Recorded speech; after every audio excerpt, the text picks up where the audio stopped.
Hello everyone, welcome to my channel. আজি বহু দিনৰ পিছত ভিডিও এটা বনাম বুলি ভাবিলো। আজি আসলে আমি যোৰহাটৰ পৰা আমি থকা জায়গালৈ গৈ আছো নগাঁও হুজাই। এতিয়া যাওঁতেন বোকাখাট কাজিৰঙা এইবিলাক পাই যাম।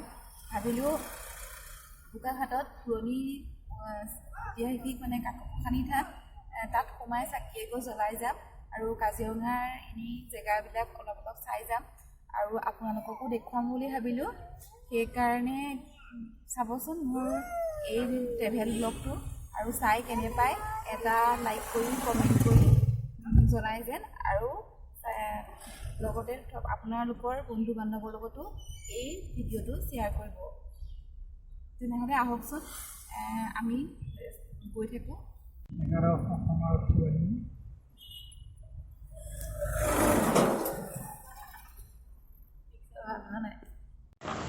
এয়া আমি আহি পালো এয়া শ্ৰী কাকপখানি চাটনি দুৰ্গা থান দেখিছে।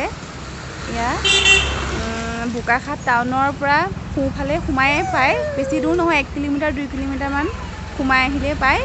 এয়া ওচৰতে চাকিৰ দোকানো আছে। আজি অৱশ্যে দোকানবোৰ কম কাৰণ মই দেওবাৰে আহিছোঁ। এয়া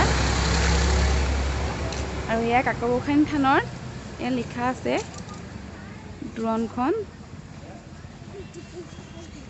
এয়া মন্দিৰৰ প্ৰৱেশ দ্বাৰ, আমি সোমাই গৈছোঁ।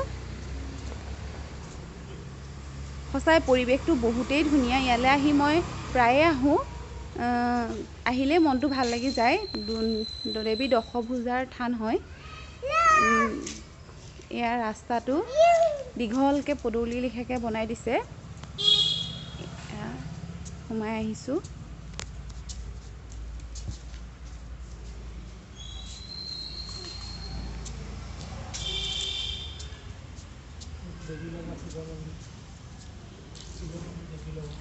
এয়া দেৱীৰ লগত শিৱ মন্দিৰো বনাই দিছে। শিৱ মন্দিৰ, সকলো ধৰণৰ মন্দিৰে আছে।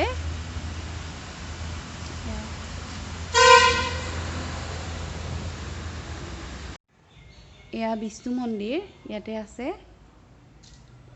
এয়া বিষ্ণু মন্দিৰ, এয়া দেৱীৰ মূল মন্দিৰ ভাগ আৰু এয়া বলিশাল। আগলৈ ফটো লোৱা নিষেধ, সেইকাৰণে স্পষ্টকৈ মই দেখাব পৰা নাই।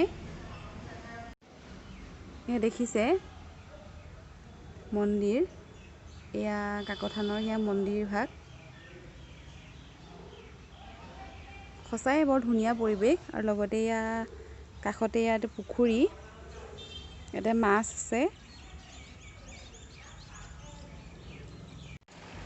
আমি এতিয়া মন্দিৰৰ পৰা যাবলৈ ওলাইছোঁ। এয়া কাকথানৰ পৰা ওলালোঁ।